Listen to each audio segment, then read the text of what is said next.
On April 15, 1888, the 47-year-old Peter Ilyich Tchaikovsky sketched out the following scenario in one of his notebooks. Program, first movement of symphony. Introduction.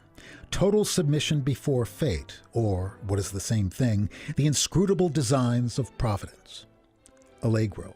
1. Murmurs, doubts, laments, reproaches against XXX. 2. Shall I cast myself into the embrace of faith? A wonderful program, if only it can be fulfilled. Tchaikovsky's cryptic allusion to XXX was long assumed to be a reference to his homosexuality, although more recent theories have pointed towards his excessive gambling and drinking as more likely possibilities. While his sexual orientation is clearly established in his massive correspondence and multiple diaries, its practical meaning remains open to debate. Tchaikovsky's letters indicate that after a brief, ill-fated sham marriage to a former conservatory student named Antonina Milyukova, he grew to accept what he called that which I am by nature. And although homosexuality was illegal in 19th century Russia, it was both rarely prosecuted and commonplace in the upper-class milieu in which Tchaikovsky lived and worked. Nonetheless, it would be a mistake to conflate 21st century attitudes towards sexuality with those in even the most enlightened quarters of the Tsar's empire. The notion that a man as sensitive and private as Tchaikovsky could live a fully open life without fear of being ostracized is doubtful.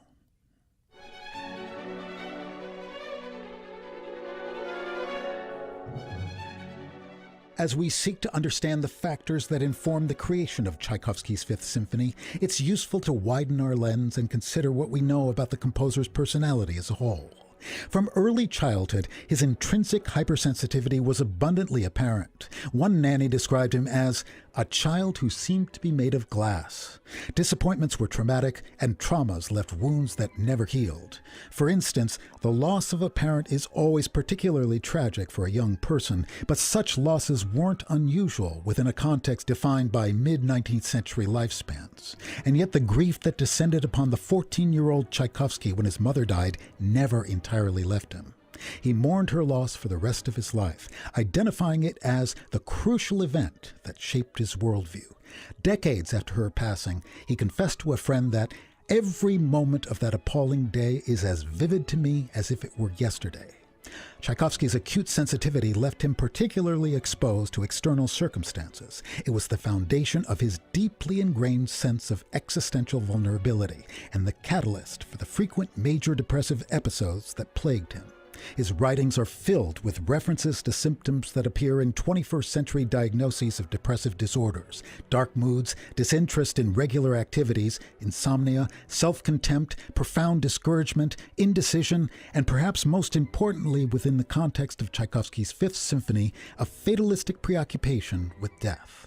Although the ability to see and interpret the darkness, complexity, and random indifference that surround us can be of great value to an artist, such awareness is not without its hazards. The healthy level of denial that allows us to get on a plane and fly across a continent, believing that we won't be among the statistically unlucky few who perish in air crashes, was often difficult for Tchaikovsky to access. He brooded constantly about a dark fate, describing it as a sword of Damocles that hovers constantly above one's head, poisoning the soul.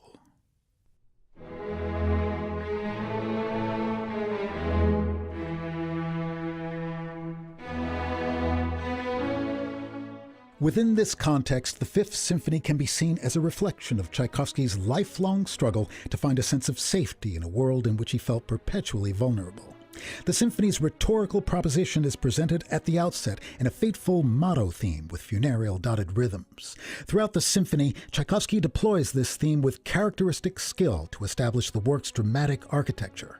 After its initial appearance, it isn't heard again until well into the second movement, first as a clarion call for the return of this Andante's celebrated principal theme, and then in the movement's closing moments, when the ecstatic afterglow of an impassioned iteration of the second theme is brutally interrupted by thundering trombones, affirming the premise that a dark fate is inescapable. The scherzo that follows is the quintessence of the grace and charm that characterized Tchaikovsky's waltz music, perhaps raising the possibility that the outburst at the end of the previous movement was simply a storm that can be consigned to distant memory. And yet in the scherzo's closing bars, the motto returns as a hovering presence, rendered in a low woodwind texture that recalls the symphony's opening.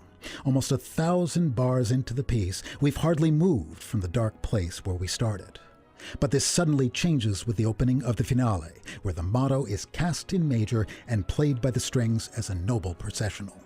While this music is soon replaced by the turbulent, frenetic writing that characterizes the bulk of the movement, it will return in a blaze of glory at the end of the symphony, bringing the work to a triumphal close.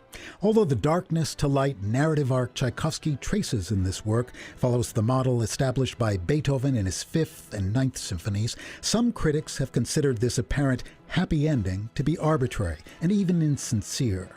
But is it fair or even realistic to demand consistently dark expressions from a tormented soul?